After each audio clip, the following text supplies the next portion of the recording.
मैं सबसे पहले इस चुनावी जनसभा में उपस्थित हमारे गठबंधन के सभी साथियों को बहुत बहुत धन्यवाद और बधाई देना चाहता हूं।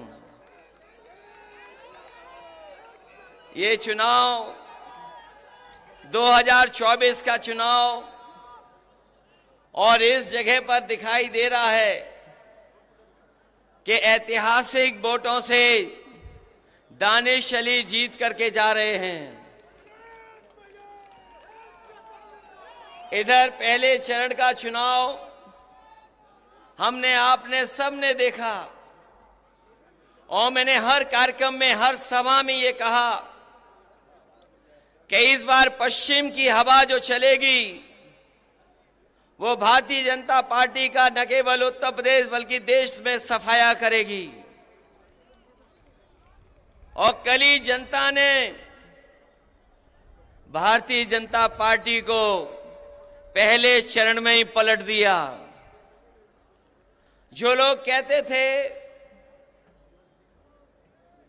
कि उनकी फिल्म चल नहीं रही है, मैं उन्हें बताना चाहता हूं, पहले दिन ही पहला शो भारतीय जनता पार्टी का फ्लॉप रहा।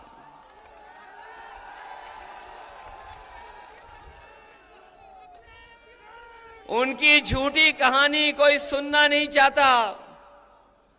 उनके घिसे पिटे डायलॉग अब जनता के बीच में चल नहीं रहे। उनकी सब खिड़कियां खाली हैं, कोई उत्साह नहीं दिखाई दे रहा है।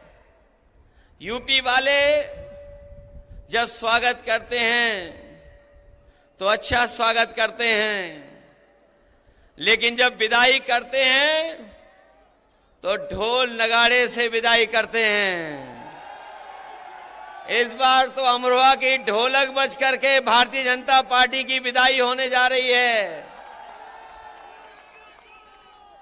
जो कभी जुमले लेकर के आए थे, जिन्होंने कहा किसान की आय दोगुनी हो जाएगी, आज 10 साल हो गए, बताओ किसी किसान की आय दोगुनी हो गई हो?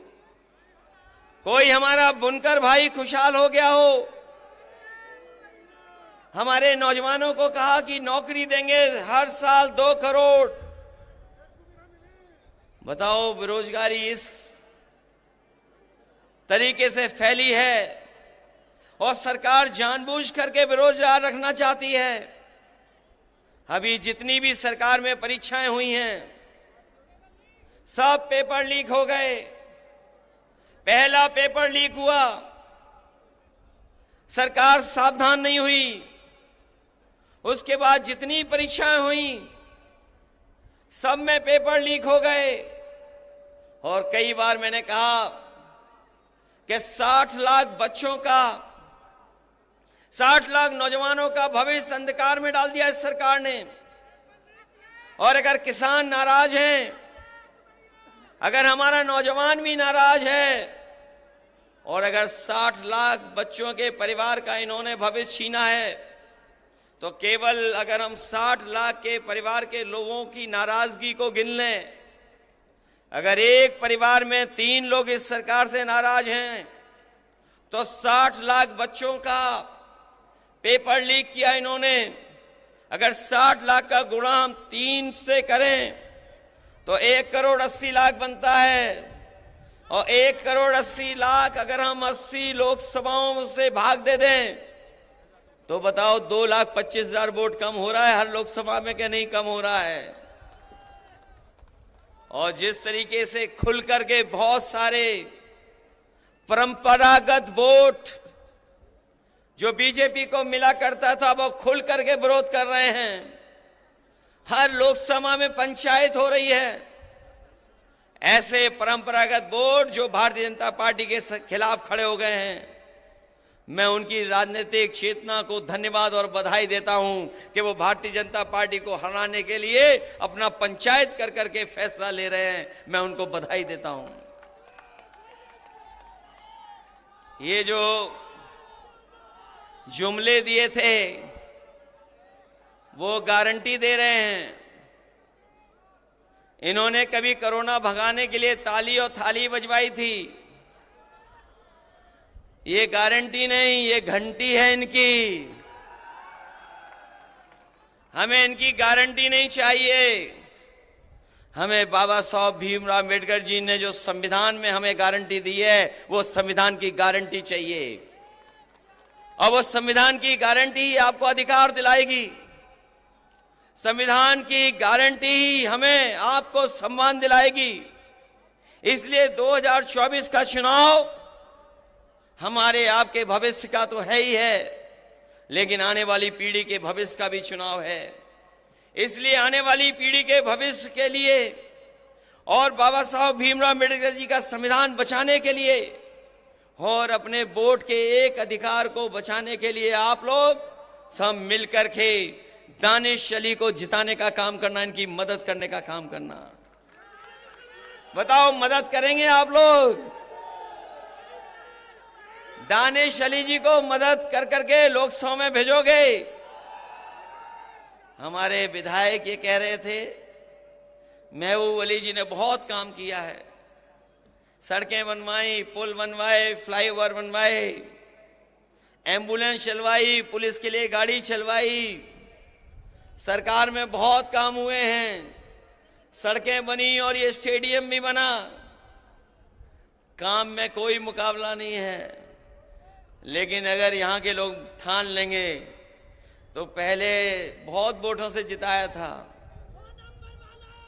बहुत वोटों से जिताया था। यही विधानसभा अगर मन बना लेगी तो 1 लाख वोट से जिता करके भेजेगी। हमारे मंत्री जी थोड़ी कंजूसी करते हैं, इन्हें कंजूसी छोड़ देनी चाहिए। इसलिए साथियों, हम आपसे विशेष समय पर अपील करने आए हैं। ये गठबंधन जो बना है, यहां एक एक बैठे नौजवान बुजुर्ग चाहते थे ये गठबंधन बने। कोई कहता था खुल करके, कोई दिली दिल सोचता था कि गठबंधन हो जाए। आप मनी मन सोचते थे कि गठबंधन हो जाए। हम लोगों ने बड़े मन से गठबंधन किया है। इसलिए मैं अपने सभी साथियों से कह रहा हूं कि गठबंधन का प्रत्याशी ऐतिहासिक वोट से जीत करके जाए। जो सवाल महंगाई का है, बेरोजगारी का है, वो आपके सामने है और बहुत सारी तकलीफ परेशानियां हैं। उत्तर प्रदेश और दिल्ली की सरकार ने मिलकर के उत्तर प्रदेश के साथ भेदभाव किया है और इस भेदभाव को मिटाने के लिए और अपने मान सम्मान के लिए और संविधान बचाने के लिए आप लोग वोट कर देना। और दानिश अली जी को, जो कांग्रेस के प्रत्याशी हैं, इनके चुनाव चिन्ह हाथ पर एक एक वोट दे करके इन्हें लोकसभा में भेज देना। यही मैं कहने आया हूं। आप सबका बहुत बहुत आभारी हूं। अपने नेताओं का भी धन्यवाद, कांग्रेस और तमाम दल के लोग हैं उन सबका बहुत बहुत धन्यवाद। इस उम्मीद और इस भरोसे के साथ कि जब अगली बार लोकसभा में जाएंगे तो दानिश अली जी वहां दिखाई देंगे और आपकी आवाज को लोकसभा में बैठ करके बुलंद करने का काम करेंगे। बहुत बहुत धन्यवाद आपका।